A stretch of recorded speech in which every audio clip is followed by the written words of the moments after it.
Pembacaan Injil Lukas pasal 19 dan 20. Lukas 19. Sakeus. Yesus masuk ke kota Yeriko dan berjalan terus melintasi kota itu. Di situ ada seorang bernama Sakeus, kepala pemungut cukai, dan ia seorang yang kaya. Ia berusaha untuk melihat orang apakah Yesus itu, tetapi ia tidak berhasil karena orang banyak, sebab badannya pendek. Maka berlarilah ia mendahului orang banyak, lalu memanjat pohon ara untuk melihat Yesus yang akan lewat di situ. Ketika Yesus sampai ke tempat itu, ia melihat ke atas dan berkata, "Sakeus, segeralah turun, sebab hari ini aku harus menumpang di rumahmu." Lalu Sakeus segera turun dan menerima Yesus dengan sukacita. Tetapi semua orang yang melihat hal itu bersungut-sungut. Katanya, "Ia menumpang di rumah orang berdosa." Tetapi Sakeus berdiri dan berkata kepada Tuhan, "Tuhan, setengah dari milikku akan kuberikan kepada orang miskin, dan sekiranya ada sesuatu yang kuperas dari seseorang, akan kukembalikan 4 kali lipat." Kata Yesus kepadanya, "Hari ini telah terjadi keselamatan kepada rumah ini, karena orang ini pun anak Abraham. Sebab Anak Manusia datang untuk mencari dan menyelamatkan yang hilang." Perumpamaan tentang uang mina. Untuk mereka yang mendengarkan dia di situ, Yesus melanjutkan perkataannya dengan suatu perumpamaan, sebab ia sudah dekat Yerusalem dan mereka menyangka bahwa kerajaan Allah akan segera kelihatan. Maka ia berkata, "Ada seorang bangsawan berangkat ke sebuah negeri yang jauh untuk dinobatkan menjadi raja di situ, dan setelah itu baru kembali. Ia memanggil 10 orang hambanya dan memberikan 10 mina kepada mereka. Katanya, 'Pakailah ini untuk berdagang sampai aku datang kembali.' Akan tetapi orang-orang sebangsanya membenci dia, lalu mengirim utusan menyusul dia untuk mengatakan, 'Kami tidak mau orang ini menjadi raja atas kami.' Dan terjadilah, ketika ia kembali, setelah ia dinobatkan menjadi raja, ia menyuruh memanggil hamba-hambanya yang telah diberinya uang itu, untuk mengetahui berapa hasil dagang mereka masing-masing. Orang yang pertama datang dan berkata, 'Tuan, mina Tuan yang satu itu telah menghasilkan 10 mina.' Katanya kepada orang itu, 'Baik sekali perbuatanmu itu, hai hamba yang baik. Engkau telah setia dalam perkara kecil, karena itu terimalah kekuasaan atas 10 kota.' Datanglah yang kedua dan berkata, 'Tuan, mina Tuan telah menghasilkan 5 mina.' Katanya kepada orang itu, 'Dan engkau, kuasailah 5 kota.' Dan hamba yang ketiga datang dan berkata, 'Tuan, inilah mina Tuan. Aku telah menyimpannya dalam sapu tangan, sebab aku takut akan Tuan, karena Tuan adalah manusia yang keras. Tuan mengambil apa yang tidak pernah Tuan taruh, dan Tuan menuai apa yang tidak Tuan tabur.' Katanya kepada orang itu, 'Hai hamba yang jahat, aku akan menghakimi engkau menurut perkataanmu sendiri. Engkau sudah tahu bahwa aku adalah orang yang keras, yang mengambil apa yang tidak pernah aku taruh dan menuai apa yang tidak aku tabur. Jika demikian, mengapa uangku itu tidak kau berikan kepada orang yang menjalankan uang? Maka sekembaliku aku dapat mengambilnya serta dengan bunganya.' Lalu katanya kepada orang-orang yang berdiri di situ, 'Ambillah mina yang satu itu daripadanya dan berikanlah kepada orang yang mempunyai 10 mina itu.' Kata mereka kepadanya, 'Tuan, ia sudah mempunyai 10 mina.' Jawabnya, 'Aku berkata kepadamu, setiap orang yang mempunyai, kepadanya akan diberi. Tetapi siapa yang tidak mempunyai, daripadanya akan diambil juga apa yang ada padanya. Akan tetapi semua seteruku ini, yang tidak suka aku menjadi rajanya, bawalah mereka kemari dan bunuhlah mereka di depan mataku.'" Yesus dielu-elukan di Yerusalem. Dan setelah mengatakan semuanya itu, Yesus mendahului mereka dan meneruskan perjalanannya ke Yerusalem. Ketika ia telah dekat Betfage dan Betania, yang terletak di gunung yang bernama Bukit Zaitun, Yesus menyuruh 2 orang muridnya dengan pesan, Pergilah ke kampung yang di depanmu itu. Pada waktu kamu masuk di situ, kamu akan mendapati seekor keledai muda tertambat yang belum pernah ditunggangi orang. Lepaskanlah keledai itu dan bawalah kemari. Dan jika ada orang bertanya kepadamu, mengapa kamu melepaskannya? Jawablah begini, Tuhan memerlukannya. Lalu pergilah mereka yang disuruh itu, dan mereka mendapati segala sesuatu seperti yang telah dikatakan Yesus. Ketika mereka melepaskan keledai itu, berkatalah orang yang empunya keledai itu, "Mengapa kamu melepaskan keledai itu?" Kata mereka, "Tuhan memerlukannya." Mereka membawa keledai itu kepada Yesus lalu mengalasinya dengan pakaian mereka dan menolong Yesus naik ke atasnya.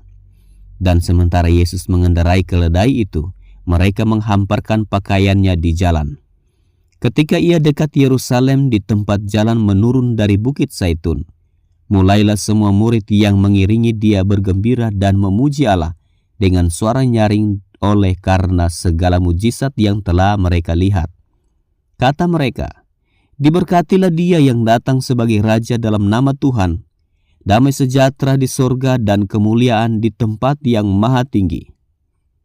Beberapa orang Farisi yang turut dengan orang banyak itu berkata kepada Yesus, "Guru, tegurlah murid-muridmu itu."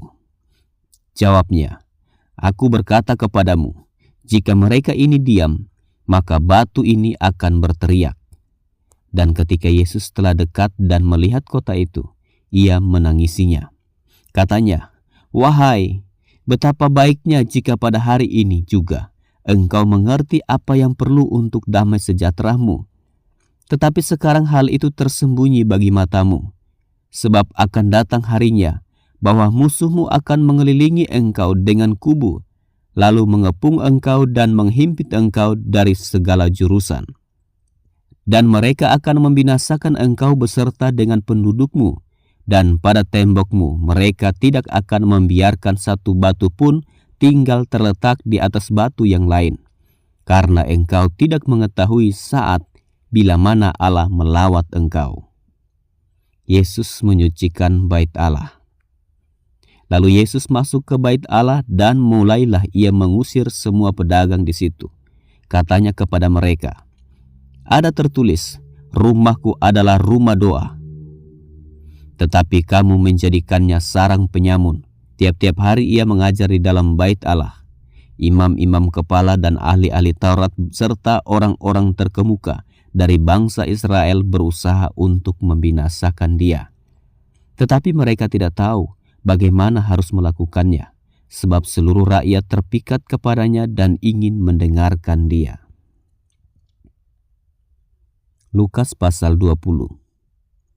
Pertanyaan mengenai kuasa Yesus. Pada suatu hari ketika Yesus mengajar orang banyak di bait Allah dan memberitakan Injil, datanglah imam-imam kepala dan ahli-ahli Taurat serta tua-tua ke situ. Dan mereka berkata kepada Yesus, "Katakanlah kepada kami dengan kuasa manakah engkau melakukan hal-hal itu? Dan siapa yang memberikan kuasa itu kepadamu?" Jawab Yesus kepada mereka, "Aku juga akan mengajukan suatu pertanyaan kepadamu. Katakanlah kepadaku, baptisan Yohanes itu dari sorga atau dari manusia?" Mereka memperbincangkannya di antara mereka dan berkata, "Jikalau kita katakan dari surga," ia akan berkata, "Mengapakah kamu tidak percaya kepadanya? Tetapi jikalau kita katakan dari manusia, seluruh rakyat akan melempari kita dengan batu, sebab mereka yakin bahwa Yohanes adalah seorang nabi." Lalu mereka menjawab bahwa mereka tidak tahu dari mana baptisan itu. Maka kata Yesus kepada mereka, "Jika demikian, aku juga tidak mengatakan kepadamu dengan kuasa manakah aku melakukan hal-hal itu." Perumpamaan tentang penggarap-penggarap kebun anggur. Lalu Yesus mengatakan perumpamaan ini kepada orang banyak. Seorang membuka kebun anggur, kemudian ia menyewakannya kepada penggarap-penggarap, lalu berangkat ke negeri lain untuk waktu yang agak lama. Dan ketika sudah tiba musimnya, ia menyuruh seorang hamba kepada penggarap-penggarap itu, supaya mereka menyerahkan sebagian dari hasil kebun anggur itu kepadanya. Tetapi penggarap-penggarap itu memukul hamba itu dan menyuruhnya pulang dengan tangan hampa. Sesudah itu ia menyuruh seorang hamba yang lain.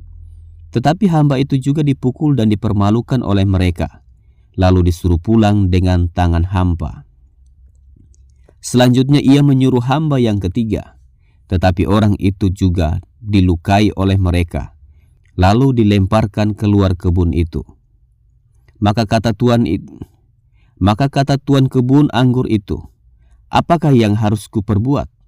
Aku akan menyuruh anakku yang kekasih, tentu ia mereka segani." Tetapi ketika penggarap-penggarap itu melihat anaknya itu, mereka berunding.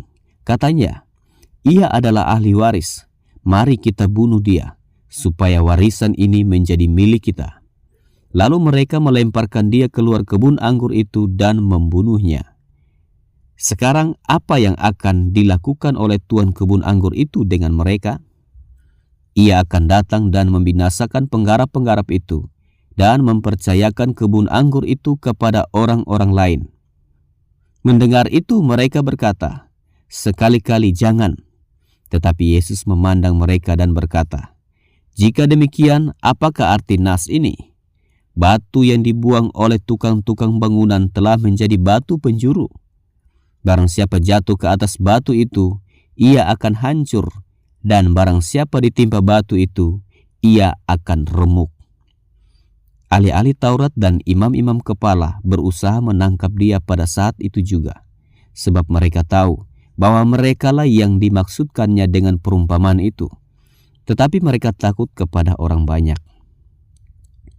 Tentang membayar pajak kepada kaisar. Ahli-ahli Taurat dan imam-imam kepala mengamat-amati Yesus. Mereka menyuruh kepadanya mata-mata yang berlaku seolah-olah orang jujur, supaya mereka dapat menjeratnya dengan suatu pertanyaan dan menyerahkannya kepada wewenang dan kuasa wali negeri.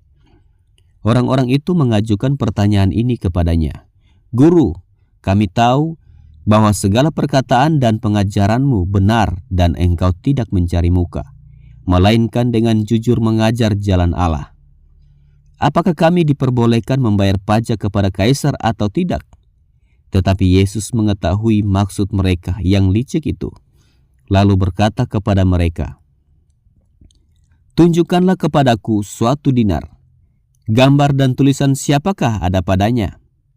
Jawab mereka, "Gambar dan tulisan kaisar." Lalu kata Yesus kepada mereka, "Kalau begitu berikanlah kepada kaisar apa yang wajib kamu berikan kepada kaisar, dan kepada Allah apa yang wajib kamu berikan kepada Allah."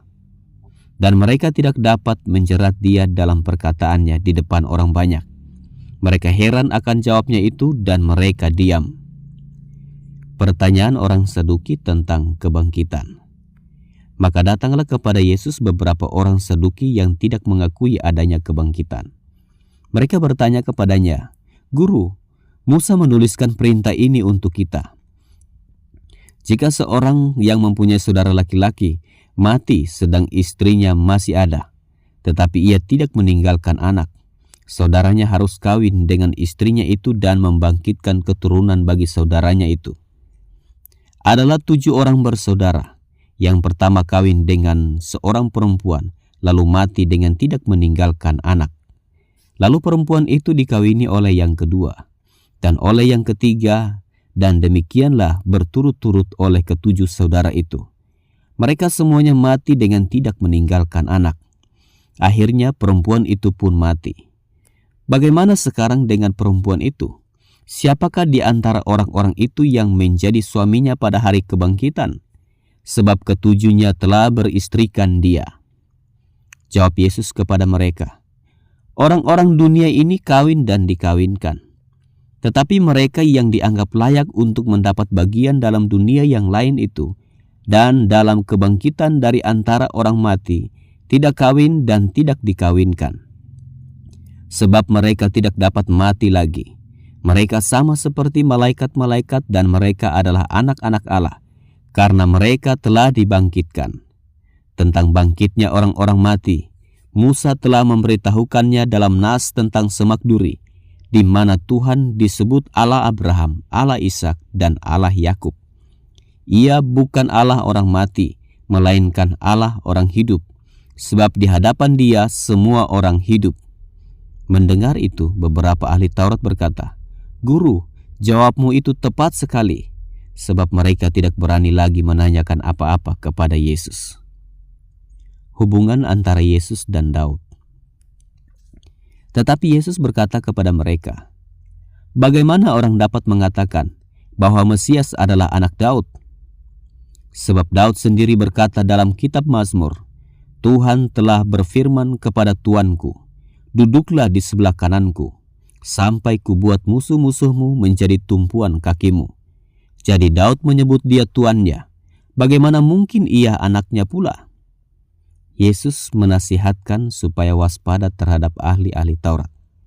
Ketika semua orang banyak mendengarkan, Yesus berkata kepada murid-muridnya, "Waspadalah terhadap ahli-ahli Taurat yang suka berjalan-jalan memakai jubah panjang dan suka menerima penghormatan di pasar, yang suka duduk di tempat terdepan di rumah ibadat dan di tempat terhormat dalam perjamuan, yang menelan rumah janda-janda dan yang mengelabui mata orang dengan doa yang panjang-panjang.